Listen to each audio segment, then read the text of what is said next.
for their voices. But I must say, when I was outside with Phoebe now, trying to keep her entertained, listening to the singing that comes through those doors, if this is what it sounds like here, I can't wait for heaven. I really can't wait to be in the Lord's presence and to have everybody singing for all eternity. Amen. I also just wanted to briefly touch on, Mark was just sharing about the ladies and their trip to Addo and, God as being creator. The side of it that I'm encouraged by is just knowing that people in the church are getting together and doing things like this and spending more than just a couple of hours with one another. They had the whole time together in the car, and they were there for a couple of nights. And that is so encouraging to know that's what is happening in the church. I've also been incredibly just encouraged this week, just with Angelique and her communication with what's happening with Tanirita, and just all the prayers that is going out. It's just such a wonderful thing to witness how there's this unity in the church, and we give praise to God for that. We also saw the Prinsloo's.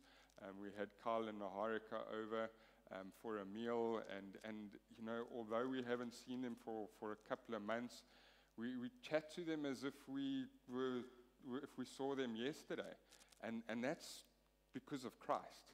That unity is there because of Christ, and we should be longing for this unity for our families, for our friends, for our neighbors, for our colleagues.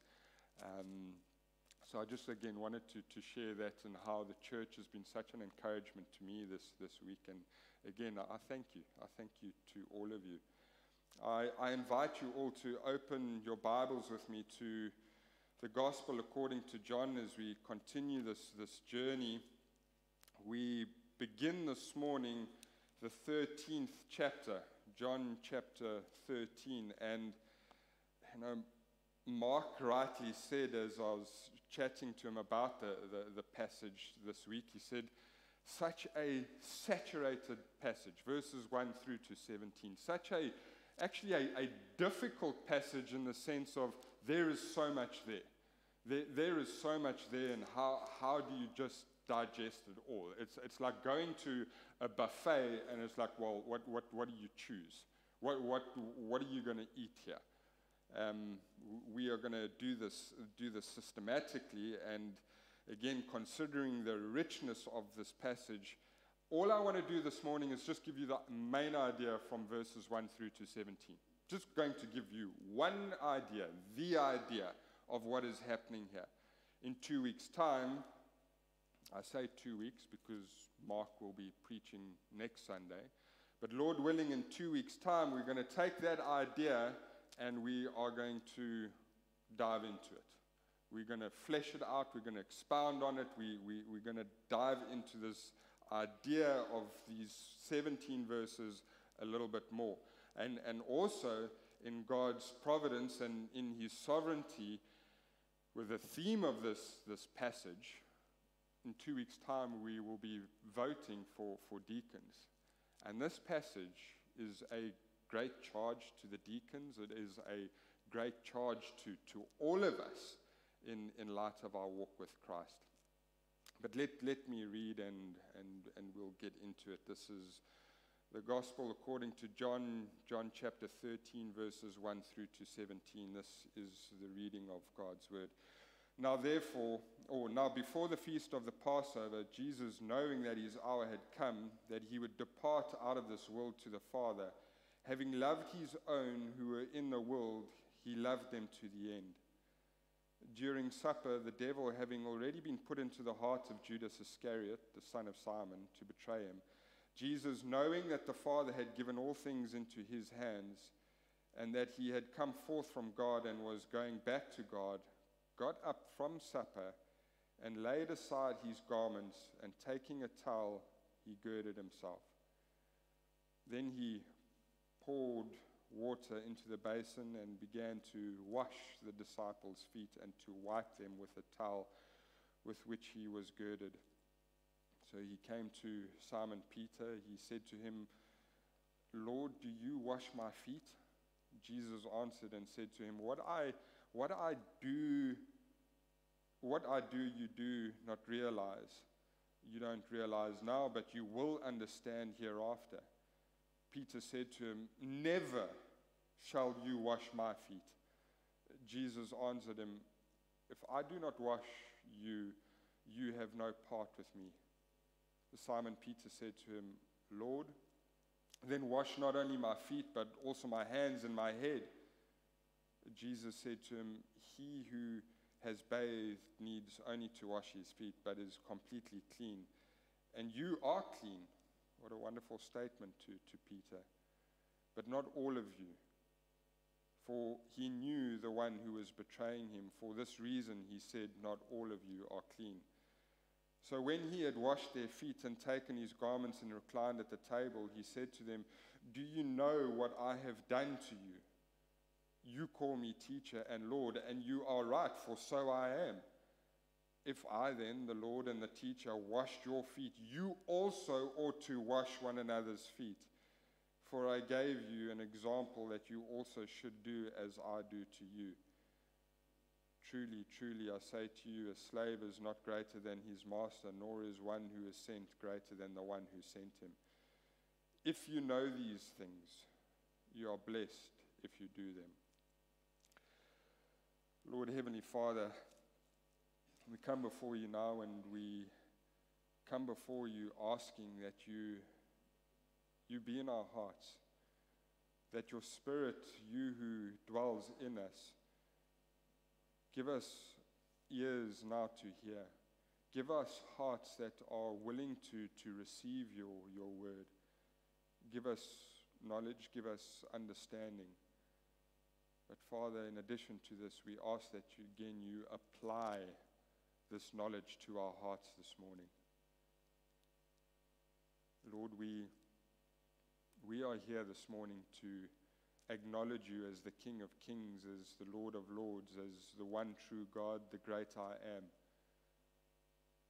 But Lord, as we do confess this with our mouths, we also know that our lives ought to proclaim this very truth as well. And Father, in order for our lives to proclaim the truth of who you are, we need changed lives. And through the preaching of your word and by the work of your Spirit in us, we ask that you bring about that change in our lives. Father, be with me this morning as I bring your word to your people. Give me the words that I need from the scriptures to communicate what it is that you are telling us, Lord, and help them apply the word to their lives. Lord, but ultimately we rest and we rely on you and you alone. Thank you, Father, for this time, and again we thank you for your word. In your Son's precious and holy name we pray. Amen.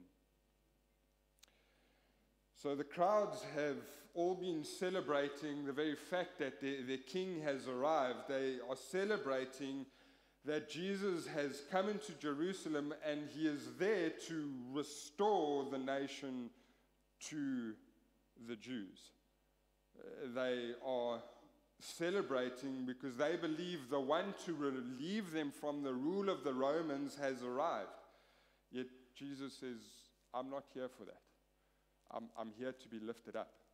I'm not here to save you from the Romans, but I'm actually here to die at the hands of the Romans. I am here to die by Roman execution on the cross.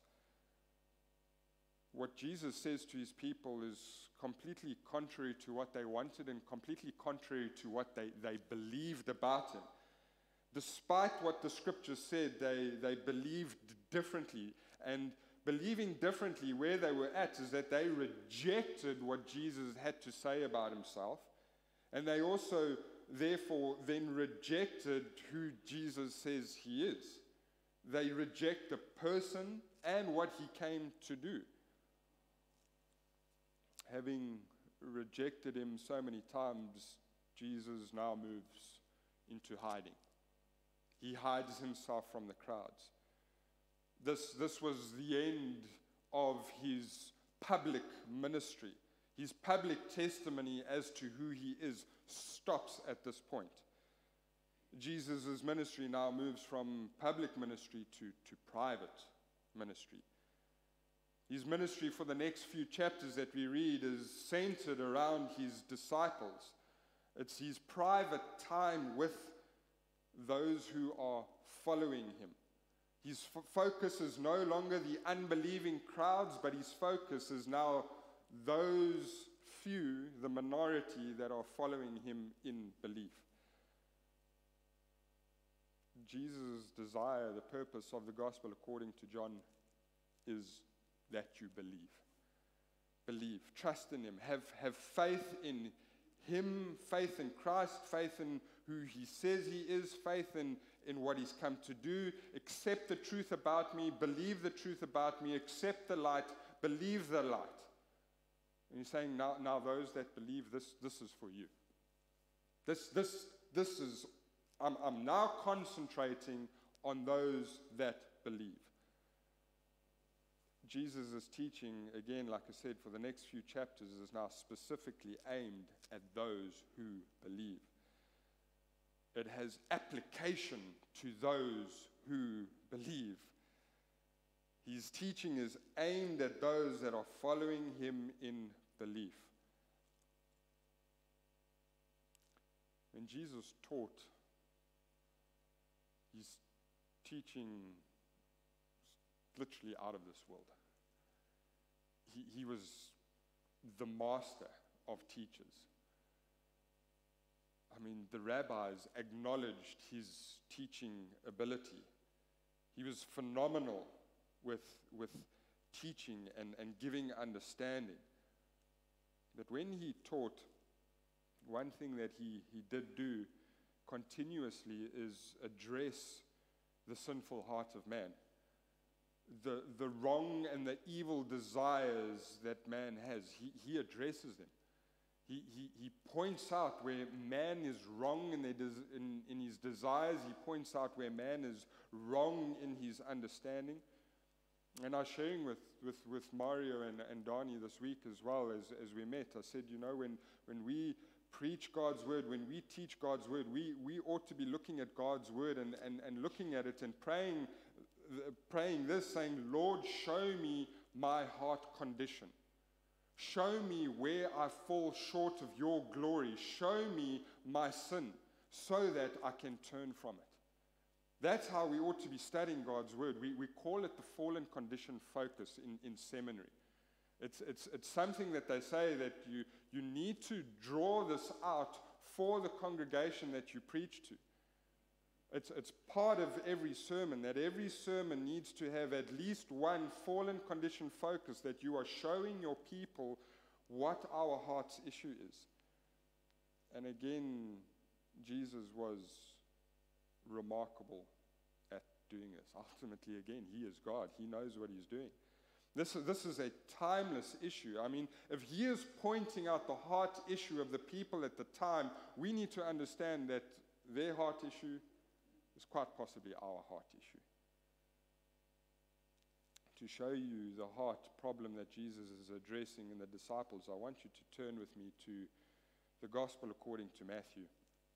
Matthew chapter 20, verses 17 through to 28. It will be on the overhead behind me. But again, this is just showing you what Jesus is addressing in the scene of him washing the disciples' feet. There is again a purpose, there's a lesson here. He is teaching something to those who are following him in belief. He's saying, I'm showing you something about your heart, and this passage here shows us what that problem is. As Jesus was about to go up to Jerusalem, he took the 12 disciples aside by themselves, and on the way he said to them, Behold, we are going up to Jerusalem, and the Son of Man will be delivered to the chief priests and the scribes, and they will condemn him to death, and will hand him over to the Gentiles to mock and scourge and to crucify him. On the third day he will be raised up. So he has told his disciples, look, we are going into Jerusalem. I'm going to be handed over into the hands of the Romans, and I'm going to die by being crucified on the cross. So he tells them why he has come into this world, and that is to die for his people. Then, verse 20, the mother of the sons of Zebedee came to Jesus with her sons, bowing down and making a request of him. I mean, he's just said, I'm here to die, and she's there making requests on their behalf. The mother of the sons of Zebedee came to Jesus with her sons, bowing down and making a request of him, and he said to her, "What do you wish?" She said to him, "Command that in your kingdom," so again, their belief is you are going to restore the kingdom. "Command that in your kingdom these two sons of mine may sit, one on your right and one on your left."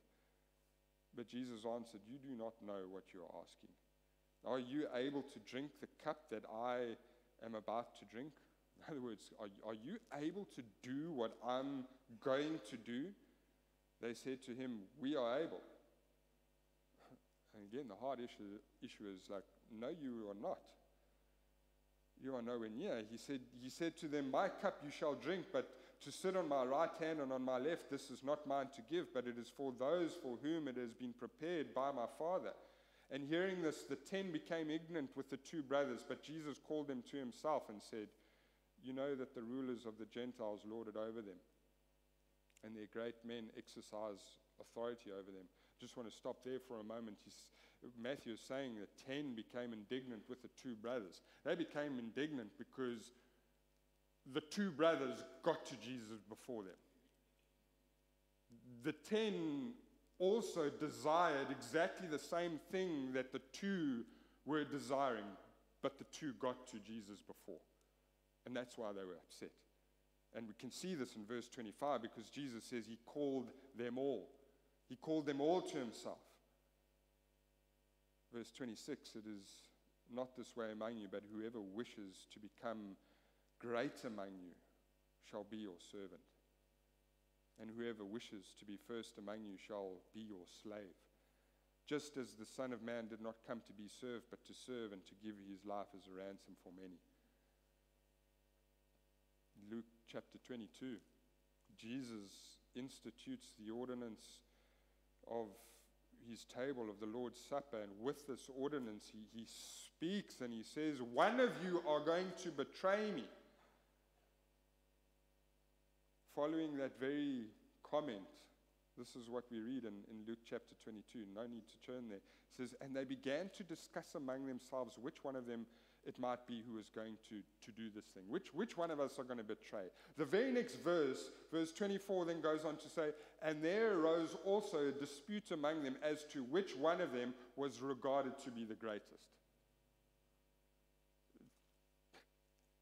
Jesus, one of you are my enemy. And yet you are sitting here busy trying to figure out who can be seated at my right and at my left. This is where their heart is. The heart of the people in the crowds wanted Jesus to restore the kingdom. They wanted gain from Jesus, from their Messiah. They followed Jesus for their own benefit, and so were the disciples. This is very important to see, beloved. You've got the crowds, you've got the disciples.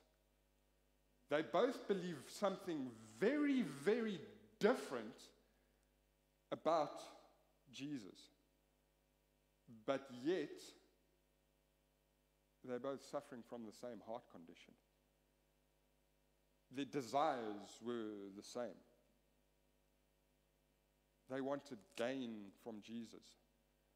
Despite knowing the truth, the hearts of the disciples, those that believe, was the same as the hearts of those in the crowd. And that's what Jesus is speaking to. That's what Jesus is speaking to. In the scene of Jesus washing the disciples' feet, Jesus is teaching his disciples that if you truly believe in me, if you have truly seen the revelation of who I am, if, again, Jesus has been incredibly clear in showing them who he is as the Son of God, that he is God in the flesh, then you can't be like the crowds. You can't continue to have the same desire, the same heart condition as the crowds. If you know the truth about who I am, your whole life is going to look different from the crowds. It's going to be different to those around you. I heard a brilliant, absolutely brilliant illustration by Paul Washer in light of this, and I'm going to use it. I'm not stealing it because I'm saying it's Paul Washer's illustration. I'm giving him the credit. And it is just absolutely brilliant, and it goes something like this. Imagine a morning where I'm late to get behind the pulpit. Incredibly late. We're talking half an hour. Everybody's wondering, where's Matthew? Not answering his phone. And I eventually get here. The elders approach me in front of the church and they say, Matthew, where were you? I said, well, this is actually what happened. I had prepared my sermon and I decided that my family would go and visit my mom in Plet. We'd spend the night there. And on the way back this morning, we had an accident. We had a head-on collision with a truck. The truck was doing 80 kilometers an hour. I was doing 100 kilometers an hour. But we had a head-on collision with a truck. So that is why I'm late. But you're all looking at me and going, but Matthew, it's not a scratch on you. You look neat and tidy, ready to preach. Julie and Phoebe are here with you. Would you believe that story? Would you believe that I've just had an encounter with an 18-wheeler or Interlink truck? And I'm here standing before you without a scratch on me. No, you wouldn't, right? You couldn't believe that. You couldn't possibly believe that. Which is bigger? An 18-wheeler truck or God? Which is bigger? Which is bigger? See, some people claim to know God and have had an encounter with God, but there is absolutely no change in their life. And this is the thing with the disciples. They've got God in the flesh, done these miracles. They understanding who he is, but their lives remain absolutely unchanged. That's Jesus' point in this passage to the disciples. He says, if you truly know who I am, if you truly know that this is God that stands before you, and you've had a head-on collision with God, your life will be different. Your desires will be different. Everything about you will be different. Your actions, your heart. But yet right now, you're busy arguing. You are busy arguing where you can benefit. You are arguing where you can benefit, and that's exactly the same mindset as the crowds that welcomed him.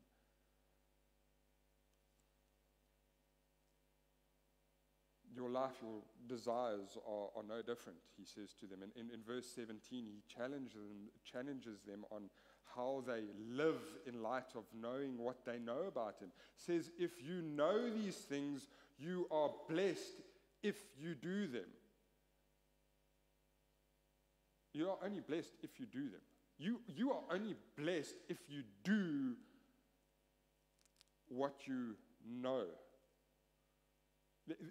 There's a direct correlation that he is saying. There's a direct correlation between knowing the truth and the way that you live your life. If one knows the truth, it needs to be applied to our hearts and our lives, and it needs to change the way we live. If one knows Jesus as Christ, if one knows Jesus Christ, your life should be different. Should be living very differently if you've had an encounter with God.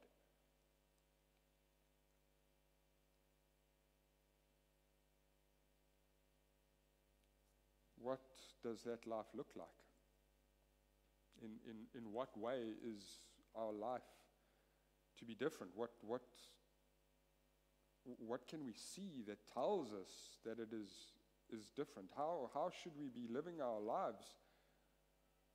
In the previous chapter, Jesus says in John chapter 12, verse 35, Jesus said to them, he says, "For a little while longer the light is among you. Walk while you have the light, so that darkness will not overtake you. He who walks in the darkness does not know where he goes. While you have the light, believe in the light, so that you may become sons of light." Jesus' words, believe in the light, so that you will become sons of light. If you believe the light, you yourselves will become light bearers. You yourselves will start to reflect that very light that you believe in. In other words, you start to look like the light. You start to look like the light. In other words, if you believe in Christ, you will start to look like Christ. Again, Jesus is telling his disciples, you are not looking anything like me. Those who believe in Christ look like Christ.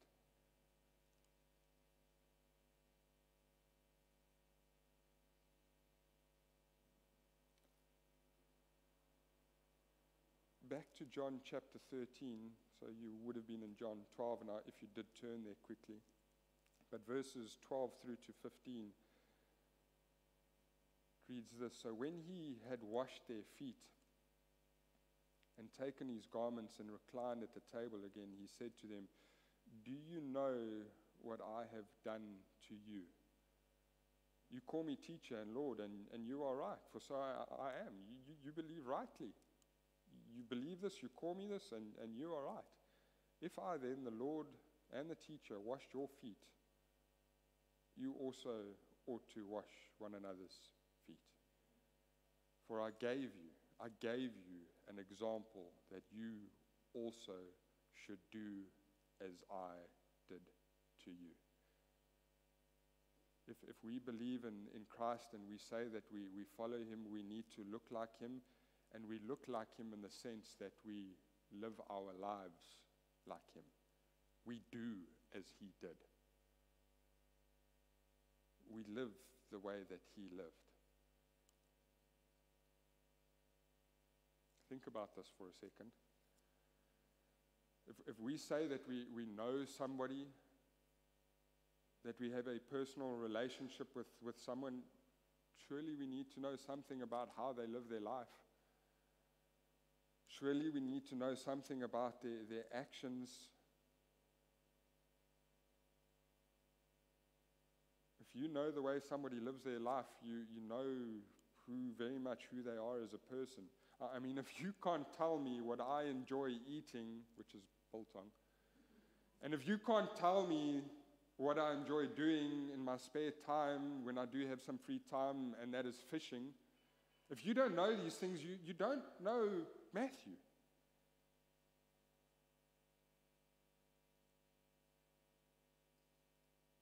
If we say that we know Jesus, then surely we must know something about the way that he lived his life. And beloved, if we truly know anything, if we know the way that Jesus lived his life and what he came to do, we will know how extraordinary that life was. We will know how extraordinary he was.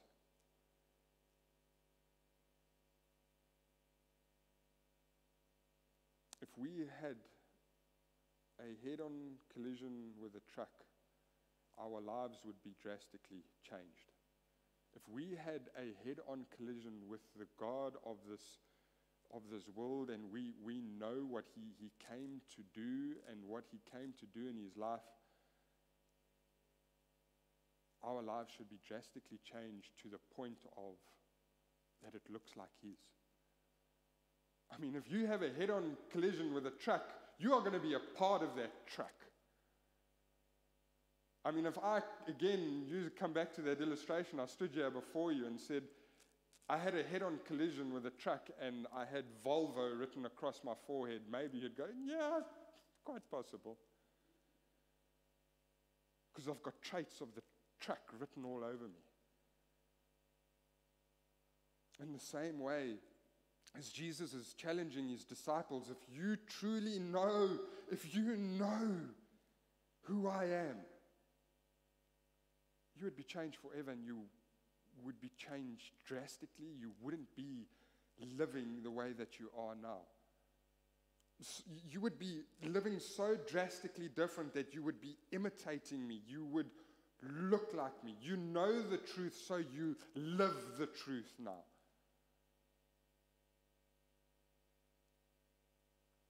If you knew who I am, you wouldn't be arguing about who is the greatest, because you know who the greatest is.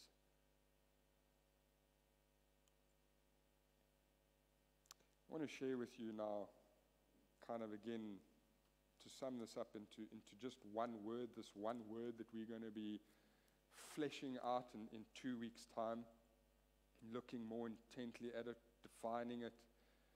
One word that characterizes the life of Christ, that should be reflected and visible in our lives. One characteristic that distinguishes him from the rest of the world. One characteristic that should distinguish us from the rest of the world. One characteristic that shows that we are sons of light and we know him and we believe him as the light. Where the Apostle Paul writes to the Galatians and he says, this is the fruit of the Spirit. All of the fruit goes into this one basket, if I can put it that way. It's the love, the patience, the gentleness, the kindness, all of it goes into this one. It fits into this one. What is that? It's the characteristic or the act of service. If we claim to know Christ, we serve. We serve because that's what he did. The King of Kings, Lord of Lords, served.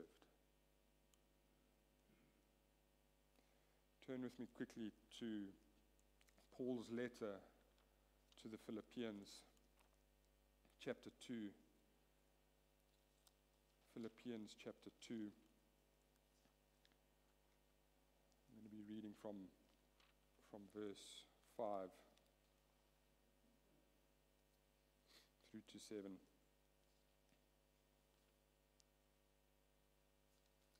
Philippians chapter 2, verse 5 to 7.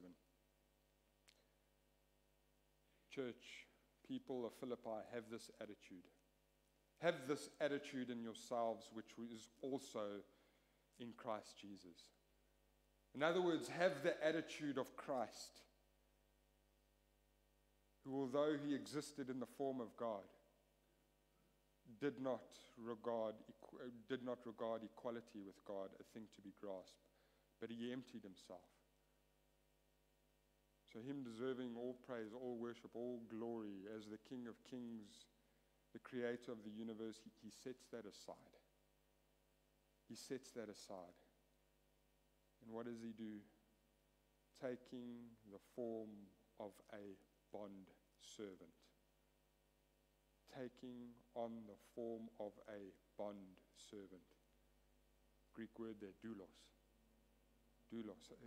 The God of this universe, who is deserving to be served by all of his creation, steps down to serve. And Paul says, have that attitude. Have that mind. If you know Christ, be like him. Have that attitude of serving. Mark chapter 10, verse 45, Matthew chapter 20, as we've just read, Jesus did not come to be served, but to serve. If we claim to know him, we serve as the King serves. Again, this is just a broad overview of these 17 verses. We are going to get into the details. I know everybody would love to look at the details, but I'm just giving you the idea this morning. And to tie it off, I want to give you the picture. I want to give you the illustration again. The Apostle Paul was a devout Jew. He was incredibly zealous for the Jewish religion. So much so that he persecuted people that did not believe. We know that he persecuted Christians. He was so wicked, that he even himself says, I am the chief among sinners. Now, I know that we joke that saying we're going to have a discussion with Paul about that. But again, he was inspired by God when he penned that. He said, I am the chief of sinners. He's saying, I'm wicked to my core. And Paul, on his way to Damascus, on the end to Damascus, has a collision. He has a collision with the Almighty God. Encountering God, in this encounter, God made Paul realize his fallenness. That in fact, your zealousness, your religion is actually in rebellion to me. He said to Paul, why are you persecuting me? You think that you are serving me and that you believe in me, but you're not. You are against me, Paul. Why do you rebel against me, Paul? This collision, of course, changes Paul's life forever. After that collision with God, his life was no longer the same. And you know how it was marked? You know the first thing that he says to people when he writes to them? Romans 1 verse 1. Paul, a bondservant. My name is Paul. I'm a bondservant. And I'm a bondservant of Christ Jesus. I'm a slave. I'm a servant. That is who you know, who you ought to know me as. Before anything else, here's my name, and this is my life. I'm a servant. To Titus 1 verse 1, Paul, a bondservant of God and an apostle of Jesus Christ. In his letter to the church in Colossae, he says this about his fellow workers, those who labor in the gospel with him. He says, as to all my affairs, Tychicus, our beloved brother and faithful servant and fellow bondservant in the Lord. In other words, Tychicus is like me. He's a servant like me. He who professes Jesus Christ as Lord and Savior, same characteristic. He's a servant. He's a servant in the Lord. He will bring you information, for I've sent him to you for this very purpose, that you may know about our circumstances and that may encourage your hearts. And with Onesimus, our faithful and beloved brother, who is one of your number. See again, he's one like you. They will inform you about the whole situation here. Aristarchus, my fellow prisoner, sends you his greetings, and also Barnabas, Barnabas' cousin Mark, about whom you received instructions. If he comes to you, welcome him. And also Jesus, who is also called Justus. These are the only fellow workers for the kingdom of God who are from the circumcision. and they have proved to be an encouragement to me. Listen to this now. Epaphras, who is one of your number. Again, he is a bondslave of Jesus Christ. He sends you greetings, always laboring earnestly for you in his prayers, that you may stand perfect and fully assured in all the will of God. Paul, after having this encounter with God, says, I'm a servant. He says, everybody else who has come to know Jesus Christ as Lord and Savior, guess what they are as well? Servants. They serve.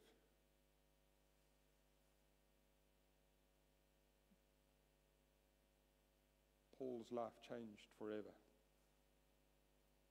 If we know the truth about Jesus as proclaimed by him, our lives will be different in that we serve. If one has truly had that encounter and knows and sees Jesus Christ for who he is much bigger than an 18-wheeler, your life has changed forever and it is marked by service. That's what he's telling his disciples. Lord willing, again, the week after next, we will define what that service looks like. Beloved, I'm very sure, I am very sure that the word service, the word servant is going to take on new meaning to some of us. Because I can tell you it's taken on new meaning to me as I've been studying this passage this week. Knowledge of the truth about Jesus, knowing Jesus, results in a life characterized by service. Do as I do. Do as I do. If we believe and have faith in Jesus Christ, we will serve. We will serve because he served. Lord Heavenly Father, we thank you for your word this morning, and we thank you for revealing that while you were here, you challenged those that were following you in belief. You challenged the disciples in the way that they were living. You challenged them in light of the desires, the wrong desires, their fallen condition.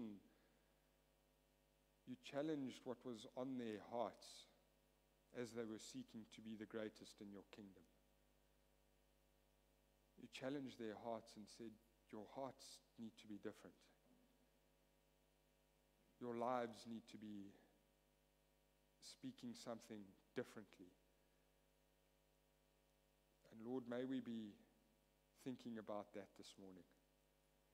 Let us be looking at our own lives and asking the question, do our lives, do our hearts reflect the heart of Christ, who served to the point of death? Do our lives reflect that an effort, at the very least, an effort to serve in the same way that he did? Lord, this is not the heart of the natural man. And so we come before you now, and having heard from your word, we ask that you apply it to our hearts. Where we might have hearts that are very self-centered and want to do things for our own gain and for our own benefit, we ask that you change our hearts, Lord. Remove that part of our heart from us and cast it away from us as far as the east is from the west. And leave in us a heart that desires to serve you as the one true King and to carry out the commandment that you have given us, and that is to love each other, to serve each other. Thank you, Father, for this wonderful, wonderful, rich passage. Help us be excited to look into what it means to serve like you did. not as the world sees service, but as you see service. Father, let us also now serve you with our voices by praising your precious and holy name. To you be the glory, the King of kings, the King who came to serve to the point with his death on the cross for the penalty of our sins, so that we can be brought into your kingdom. Thank you, Father. Amen. Thank you, Brother Mark, and ladies, if you